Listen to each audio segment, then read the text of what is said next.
नमस्कार। Indian analysis MP विधानसभा का budget सत्र में आपका स्वागत है। मैं हूं राजेश सक्सेना। मध्य प्रदेश विधानसभा का बजट सत्र बुधवार से शुरू हो रहा है। 16वीं विधानसभा का ये दूसरा सत्र है। 7 फरवरी से 19 फरवरी तक चलने वाले इस सत्र के 13 दिनों में कुल 9 बैठकें आहूत की जाएंगी। लोकसभा चुनाव को देखते हुए सरकार लेखानुदान और दूसरा अनुपूरक बजट लाएगी, जबकि मुख्य बजट जुलाई में आने की संभावना है। इसमें सरकार अपनी योजनाओं का अनुमानित खर्च बताएगी। लोकसभा चुनाव से पहले ये सत्र काफ़ी हंगामेदार रहने की भी उम्मीद है, क्योंकि विपक्ष कई मुद्दों पर सरकार को कटघरे में खड़ा कर सकता है, जबकि सरकार भी विपक्ष के हर सवालों का जवाब देने के लिए पूरी तरह से तैयार है। लोकसभा चुनाव से पहले होने जा रहे सत्र से जनता को भी बड़ी उम्मीद है, क्योंकि इसी समय बजट आता है और जब बजट आता है तो जाहिर सी बात है कि प्रदेश की जनता को तमाम सारी जो उम्मीदें हैं, जो आस हैं, वो सरकार से रहती हैं। लेकिन जिस तरह से लेखानुदान और द्वितीय अनुपूरक बजट इसमें आएगा, सरकार जिस तरह से जो बही खाता है अगले 3 महीने किस तरह से जो संचालन होना है और जिस तरह से वित्त की आवश्यकता है, इसी पर ये फोकस जो सत्र है वो रहेगा। लेकिन क्या ये भी एक उम्मीद जो प्रदेश की जनता है लगाकर बैठी है कि क्या इस में भी कुछ इस तरह की चीज़ें देखने को मिल सकती हैं, क्योंकि लोकसभा चुनाव है और जाहिर सी बात है जब कोई भी चुनाव होता है तो जनता को तमाम सारी उम्मीदें बंध सकती हैं। लेकिन ये भी सही है कि मुख्य बजट ना होने के चलते कोई ऐसी घोषणाएं शायद देखने को ना मिले जिसको हम कह सकें कि ये लोक लुभावन घोषणा है, या कहीं ना कहीं फिर इससे जनता जो है वो सत सकती है। कुल मिलाकर अगर दूसरी तरफ से देखा जाए तो सत्र को लेकर दोनों तरफ से अगर हम विपक्ष की बात करें तो कांग्रेस पूरी तरह से तैयारी में लगी हुई है और सरकार को घेरने को लेकर, और जिस तरह से 6 तारीख को यानी कि 7 तारीख को जिस तरह से सत्र की शुरुआत होगी और 6 तारीख को कांग्रेस विधायक दल की बैठक आहूत की गई है, जिसमें पीसीसी चीफ जीतू पटवारी और जो प्रदेश प्रभारी हैं भंवर जितेंद्र सिंह, नेता प्रतिपक्ष उमंग सिंगार सहित तमाम नेता इसमें मौजूद रहेंगे। क्योंकि रणनीति बनेगी कि कौन से ऐसे मुद्दे रहेंगे कि जिस पर सरकार को घेरना है। आज इसी मसले पर चर्चा करेंगे, बातचीत करेंगे। चर्चा शुरू करें उससे पहले अपने मेहमानों से आपका परिचय करा देते हैं, तारुफ करा देते हैं, फिर चर्चा को हम आगे बढ़ाएंगे। 3 मेहमान इस चर्चा में हमारे साथ जुड़ रहे हैं। हमारे साथ में हैं वरिष्ठ पत्रकार चेतन भट्ट साहब, स्वागत करूँगा चेतन भट्ट साहब आपका। हमारे साथ में हैं अभिनव बरौलिया जी, प्रवक्ता मध्य प्रदेश कांग्रेस। अभिनव जी स्वागत है आपका। हमारे साथ में है राजेंद्र सिंह जी, प्रवक्ता मध्य प्रदेश भारतीय जनता पार्टी। स्वागत है राजेंद्र सिंह जी आपका। और सबसे पहले अभिनव जी मैं आपके पास ही आता हूं। सत्र की शुरुआत 7 तारीख से होने जा रही है। अमूमन ये समय बजट सत्र का रहता था, लेकिन जिस तरह से लोकसभा चुनाव है हमने केंद्र का बजट देखा, अब जब राज्य का बजट आएगा और इसमें जिस तरह से कहा जा रहा है कि लेखानुदान और दूसरा अनुपूरक बजट आएगा। कांग्रेस की अगर हम बात करें तो कांग्रेस की क्या तैयारी है सत्र से पहले? जिस तरह से कहा जा रहा है आपकी तरफ से कि तमाम सारे ऐसे आपके तर्कस में तीर होंगे जिसको आप सदन की कार्यवाही के समय छोड़ेंगे। देखिए राजेश जी, हम लगातार कांग्रेस पार्टी और हमारे नेता और हमारा जो मुद्दा रहता है वो जनता का ही मुद्दा रहता है और हम जनता के मुद्दों पर ही बात करते हैं। कांग्रेस पार्टी लगातार जनता के मुद्दों को उठाती है। बजट भी आप देखेंगे जो आया था इनका, वो भी जनता को राहत देने वाला नहीं था। कोई भी जो बात उसमें देखी जाए तो वो नहीं थी। इसके पहले भी लोक लुभावन आपकी जो बात मैंने सुनी, आपकी रिपोर्ट सुनी जो आप बोल रहे थे अभी न्यूज में, तो उसमें भी ये था कि इनने पहले इतने वादे किए, वो वादे अभी पूरे नहीं हुए। किसानों की बात की कि हम 3100 रुपए धान के देंगे, 2700 रुपए गेहूं के देंगे, वो बात आज 2 महीना हो चुका है, कोई बात उस पर चर्चा ही नहीं होती है। दूसरी बात, युवाओं को रोजगार देने की बात हो कि 2 से 3 लाख रिक्त पड़े हैं, तत्काल सरकार बनते से ही हम इनको भरेंगे, क्योंकि ये 40 लाख रजिस्टर्ड बेरोजगार है। ये 2 मुद्दे तो बहुत बड़े हैं। उसके बाद महंगाई, बिजली की समस्या, सड़क की समस्या, संविदा कर्मचारियों की समस्या, लॉ एंड ऑर्डर की सबसे बड़ी समस्या। रोज आप देखेंगे कितनी हत्याएं हो रही हैं, कितने रेप हो रहे हैं और लूटपाट मची हुई है। तो ये सारी जो बातें हैं, ये विधानसभा में उठाने वाले सवाल हैं कि किसान हो, चाहे कर्मचारी हो, चाहे हमारी जनता हो, ये सभी बेरोजगार लोग हों, ये सारे मुद्दे हम उठाएंगे। तो बीजेपी के पास अभी कुछ नहीं है। अब कितने लोग लुभावन वादे करेगी वो, क्योंकि पिछले वादे अभी जो इस विधानसभा में वोट लेके आई, जितने वोट परसेंट उसको मिला और सीटें मिली और सरकार बनी, तो वो वादे तो पूरे हुए नहीं। अब और वादे, तो ये वादे कब तक करती है भाजपा वो भी देखेंगे। और हम तो लगातार जनता की आवाज बने चलिए, हुए हैं जनता और की जनता के आवाज, और मुद्दे वैसे उठाते भी हैं। अगर हम जब विधानसभा की बात करते हैं, उस फ्लोर की हम बात करते हैं कि वो जनता का जिस तरह से मंदिर है और जनता से जो जुड़े मुद्दे हैं वो फ्लोर पर आना चाहिए। लेकिन जिस तरह की जो चीज़ें समय के साथ देखने को मिली है कि जिस तरह से जनता से जुड़े मुद्दों पर जो सदन की फ्लोर पर चर्चा होना चाहिए वो चर्चा नहीं होती, और कहीं ना कहीं और शोर शराबे हंगामे के बीच जो सत्र है वो अपनी पूरी अवधि भी पूरा नहीं कर पाता। मैं सीधे राजेंद्र सिंह जी के पास में आ जाता हूं।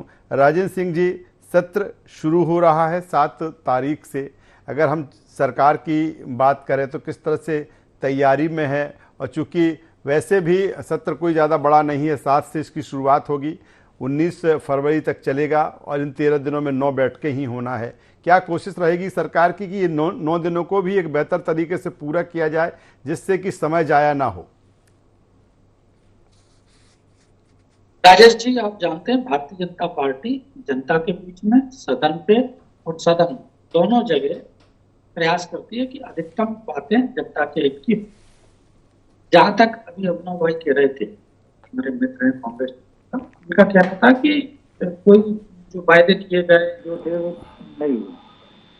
कांग्रेस पार्टी ने भ्रम फैलाया था कि जैसे ही चुनाव होंगे उसके बाद लाडली बहनों को पैसा मिलना बंद हो जाएगा, हर 10 तारीख को पैसा डल रहा है, ये हम खुद देख रहे हैं। तो क्योंकि आप विद्वान पत्रकार हैं, आपने खुद ने कहा कि अनुपूरक बजट या लेखानुदान बजट है, तो इसमें सबसे महत्वपूर्ण आवश्यकता यह है कि जो जनहितैषी योजनाएं चल रही थी उनको निरंतर जारी रखने के लिए उसमें प्रावधान किया जाएगा बजट का। मूल बात ये है, जो आप भी समझते हैं मैं भी समझता हूँ। तो जो जनहितैषी योजनाएं मध्य प्रदेश सरकार चला रही है, चाहे वो लाडली बहना हो, इसको लेकर इन्होंने खूब भ्रम फैलाया था कि वो तो बंद हो जाएगी चुनाव के बाद, वो चल रही है।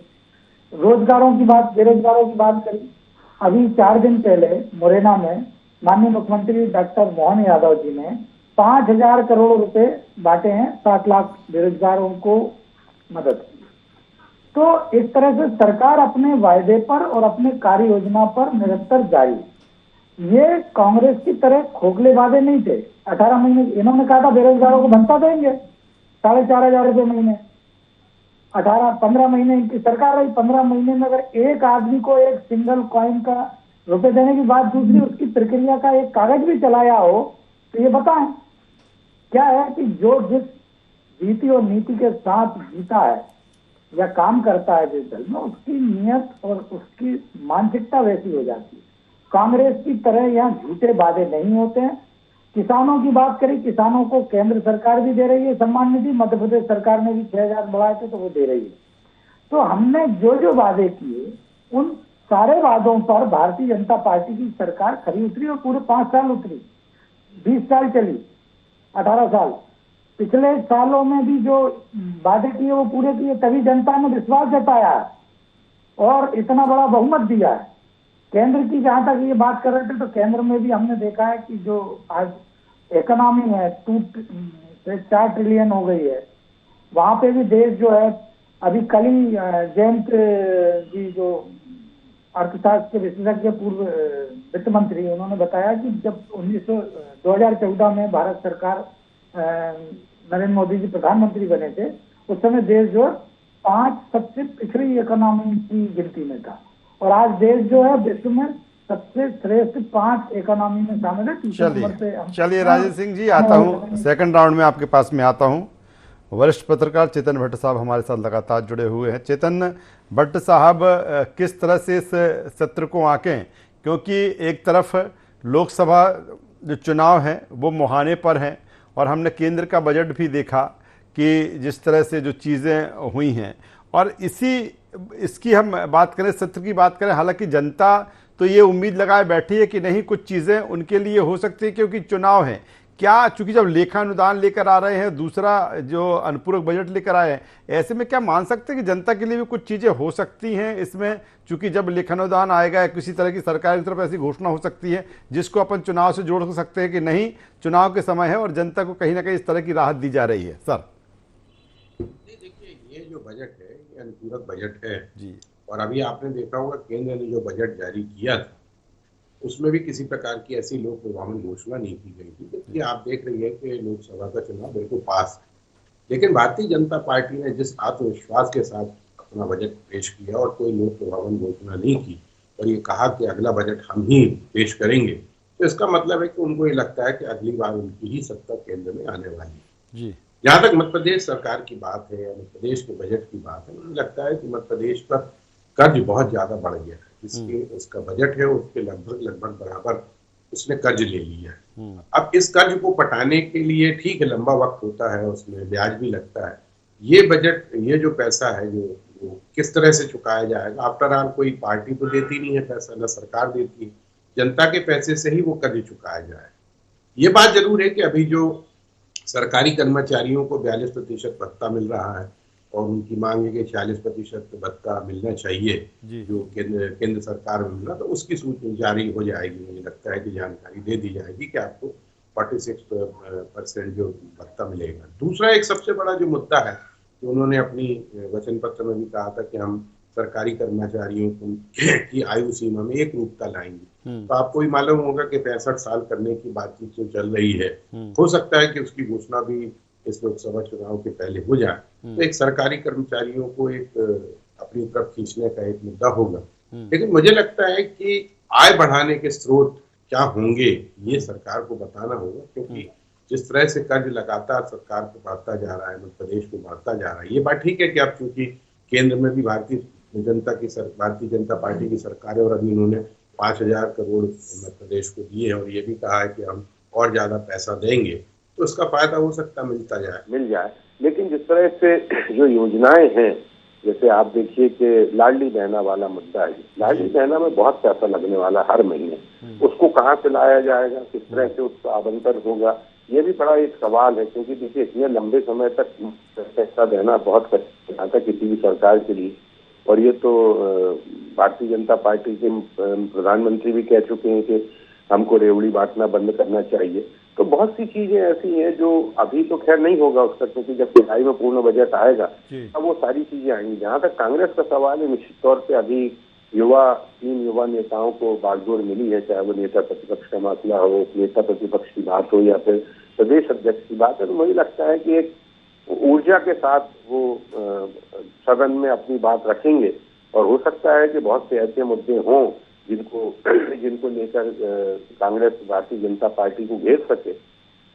लेकिन थोड़ा सा एक मुद्दे मुझे लगता है कि जो मुद्दे उठाए जा रहे हैं कांग्रेस के द्वारा, चाहे वो बेरोजगारी का हो, चाहे महंगाई का हो, चाहे अन्य दीगर मुद्दे हैं, मुझे लगता है कि राम मंदिर का जो मसला है उसके सामने ये सारे मुद्दे अब गौण लगते हैं। क्योंकि जिस तरह का वातावरण भारतीय जनता पार्टी ने एक तरह से ध्रुवीकरण करके बना दिया है, उसमें मुझे लगता नहीं कि बहुत ज्यादा कोई इन मुद्दों पर ध्यान देगा। क्योंकि जिस तरह से राम मंदिर में भगवान राम की प्राण प्रतिष्ठा हुई है, उसमें पूरे देश में जो एक राममय वातावरण बन गया है, वो ठीक है कि सुप्रीम कोर्ट के आदेश पे उसका प्राण प्रतिष्ठा हुई है, मंदिर का निर्माण हुआ, लेकिन उसका पूरा श्रेय कहीं ना कहीं भारतीय जनता पार्टी ने अपनी पक्ष। चलिए, बेहतर बात चेतन भट्ट साहब आप कर रहे हैं। और जिस तरह से प्राण प्रतिष्ठा हुई रामलला की, जाहिर सी बात है कि एक जो भारतीय जनता पार्टी की रणनीति स्ट्रेटजी इसी बात को लेकर है कि इस मुद्दे को इतना इस हद तक गर्म रखा जाए कि लोकसभा जो चुनाव हैं और उसका फ़ायदा उसको इस चुनाव में मिले। हालांकि बिल्कुल ये सही है कि कांग्रेस तमाम सारे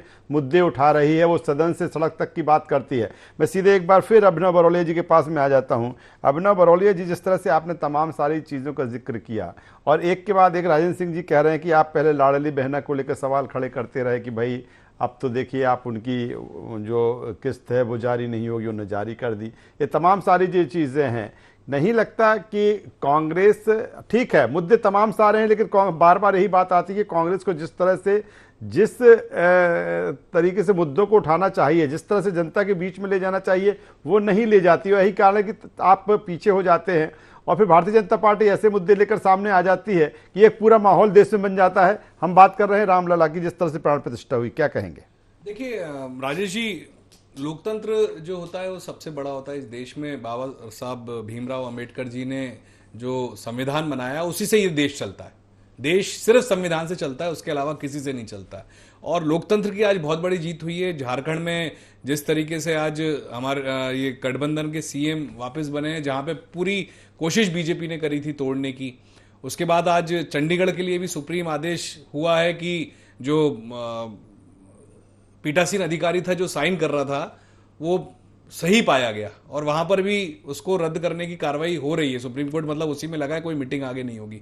तो ये चीजें धीरे धीरे हो रही हैं। बीजेपी जिस तरीके से कैप्चर करने की शुरुआत करी थी गोवा से, फिर कर्नाटक में सरकार गिराई थी, फिर महाराष्ट्र, फिर मणिपुर, फिर मध्य प्रदेश, ये लगातार जो 7-8 राज्यों में किया था, उससे एक डर का वातावरण, जो लोकतंत्र को खतरा पैदा करने का वातावरण बनाया था। और उसके बाद जिस तरीके से सब पे दादागिरी का जो वातावरण बना रही थी, वो अब धीरे धीरे दिख रहा है। देखिए 7 राज्यों में चुनाव हुए 6 महीने में, 3 में कांग्रेस जीती, कर्नाटक में 40 सीटों पे बीजेपी की जमानत जब्त हुई, तेलंगाना में जबरदस्त जीत कांग्रेस को मिली, हिमाचल में जीते। मात्र ये हिंदी पट्टी के राज्य जो मध्य प्रदेश, राजस्थान, छत्तीसगढ़, शिखर से ऊपर तो अब जाना नहीं है, बचाना है अपने अभिनव आप जी, को। नहीं लगता कि यही राज्य उनके बेस हैं? और उन्होंने ऐसे, हम जब बात छत्तीसगढ़ की करते थे तो नहीं लगता था कि वहां पर भारतीय जनता पार्टी की सरकार बन जाएगी। मध्य प्रदेश में जिस तरह से ऐतिहासिक जीत, नहीं लगता कि कहीं ना कहीं कांग्रेस को अपनी रणनीति बदलने की जरूरत है? क्योंकि वो जिस अटैकिंग मूड में खेलते हैं, कहीं ना कहीं आपको लगता है कि कांग्रेस अभी उस स्थिति में नहीं है। और यही, हालांकि ठीक है, चेतन भट्ट साहब भी कह रहे हैं कि आपने एक नई टीम बनाई है, युवा टीम बनाई है, और ये टीम के जो परिणाम है आने वाले समय में दिखेंगे, ये बिल्कुल जरूर है। जी राजेश जी, बस एक कमी है कांग्रेस में, सबसे बड़ी कमी है इवेंटबाजी नहीं करना, धोखा नहीं देना, जनता को ठगना नहीं, छलना नहीं। सिर्फ हम ये नहीं कर पाते। हमारा नेता भी राहुल गांधी साफ सुथरी बात करता है, जनता के बीच में पैदल चलता है, जनता से मिलता है और जनता के बीच में रहता है। हम छलने का काम नहीं करते कि हम पैसा लगा दें, आ जाओ यहाँ पे टेंट लगा दिया है, सब आओ यहाँ खाना खाओ और चले जाओ, पैसा डाल दो, भले ही कर्जे में डूबते जाएं। 4 लाख। तो फिर अगर आप ऐसा कह रहे हैं, अभिनव जी, आप अगर ऐसा कह रहे हैं, तो फिर आप भी जनता को ये नहीं समझा पा रहे कि आप चले जा रहे हैं, आप इवेंट में, उनके इवेंट में फंस रहे हैं। सर हमारे साथ तभी तो 40% वोट हमको जो मिल रहा है वो जनता का तो मिल रहा है, लेकिन जो भावनाओं, ये भावनात्मक देश है, भारत एक भावनात्मक देश है। चलिए जवाब ले लेता हूं, मैं दोनों मेहमानों के पास में आऊंगा। राजेश सिंह जी जवाब दे दीजिए, फिर मैं चेतन भट्ट साहब के पास में आऊंगा। राजेश जी, आप भी जानते हैं कि इनका कहना है कि अगर भारतीय जनता पार्टी का कार्यकर्ता जनता के बीच में जा रहा है, काम कर रहा है, तो उसको इवेंट बता रहा है। अभी हम गांव चलो अभियान में आज भारतीय जनता पार्टी के एक कार्यकर्ता को कहा गया है, आप जाइए और एक एक बूथ पे 24 घंटे पूरा समय देना है, रात्रि विश्राम भी वहीं करना, मैं खुद भी जा रहा हूँ।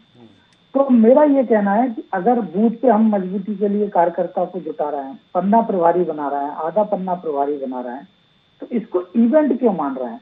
अब ये चाहते हैं कि एक ही कमरे में बैठकर एक ट्वीट करके ये कह रहे हैं कि साहब ऐसा हो गया। तो कांग्रेस के पास संगठनात्मक ढांचा नहीं है, ये भी स्वीकार करेंगे कि इनका कोई संगठनात्मक ढांचा नहीं। जब इनके पास संगठन नहीं है, नीति नहीं है, रीति नहीं है, जनता के बीच में जाते नहीं है, तो फिर उसके बाद ये कहें कि साहब भारतीय जनता पार्टी इवेंट। अरे भाई, भारतीय जनता पार्टी जनता के बीच में जा रही है।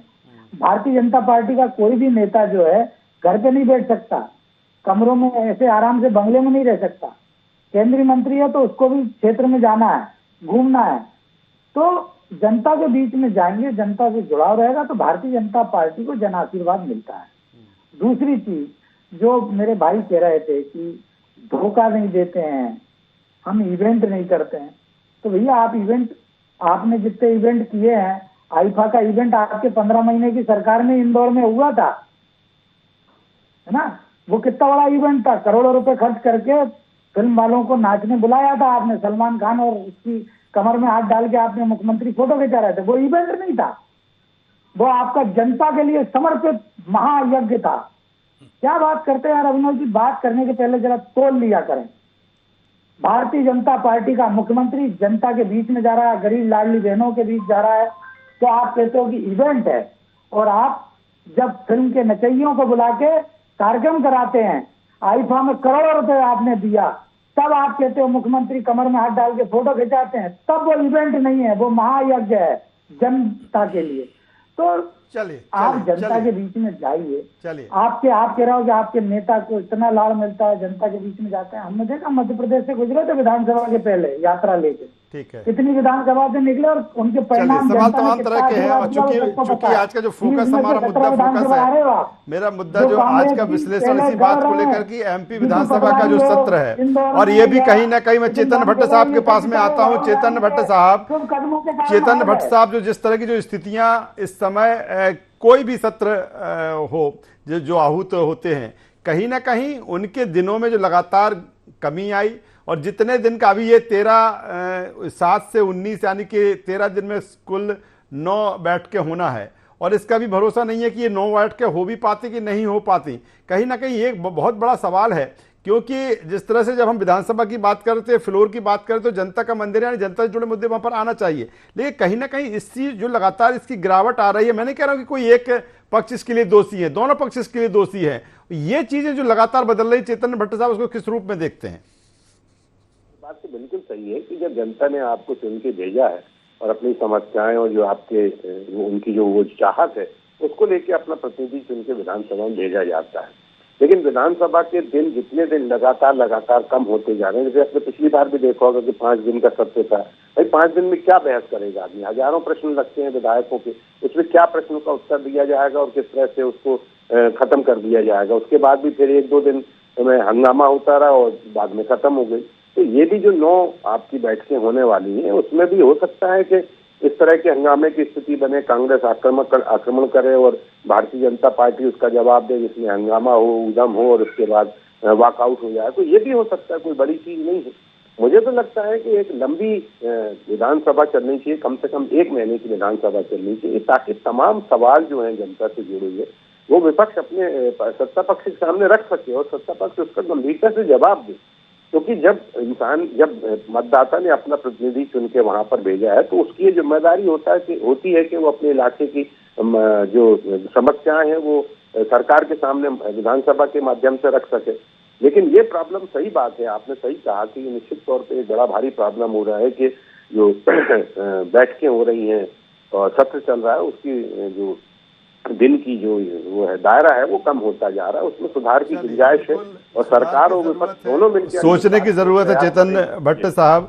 और इसीलिए हम जब लगातार कोई भी सत्र होता है तो हमारी लाइन भी उसमें जुड़ जाती है कि सत्र हंगामेदार हो सकता है, और कह सकते हैं कि विपक्ष की भी तैयारी, दूसरी तरफ सत्ता पक्ष भी जवाब देने की तैयारी में है। तो कुल मिलाकर जिस तरह की जो चीजें बढ़ रही हैं, मुझे लगता है कि इसमें भी सुधार की आवश्यकता है। लेकिन देखना होगा कि किस तरह की चीजें अब आगे किस रूप में हमें देखने को मिलती हैं। तीनों मेहमानों का मैं यहाँ पर धन्यवाद करता हूँ, शुक्रिया करता हूँ। तो जिस तरह से मध्य प्रदेश विधानसभा का बजट सत्र की शुरुआत 7 तारीख से होने जा रही है, उम्मीद करेंगे कि सत्र बेहतर हो, जनता से जुड़े जो मुद्दे हैं वो सदन के फ्लोर पर आएँ, उस पर चर्चा हो। हालांकि बजट सत्र इसको नहीं कहेंगे क्योंकि लोकसभा चुनाव है, लेखानुदान और दूसरा अनुपूरक बजट है वो सरकार लेकर आएगी, क्योंकि जो 2 से 3 महीने का समय है उसमें जो बही खाता है उसके लिए जिस तरह की बजट की ज़रूरत है, किस तरह के खर्चे होंगे, किस तरह की ज़रूरत होगी राशि की, तमाम सारी चीज़ें देखने को मिलेंगी। IND एनालिसिस में बस इतना ही। IND 24 पर खबरों का सिलसिला लगातार जारी है, आप बने रहिए हमारे साथ। नमस्कार।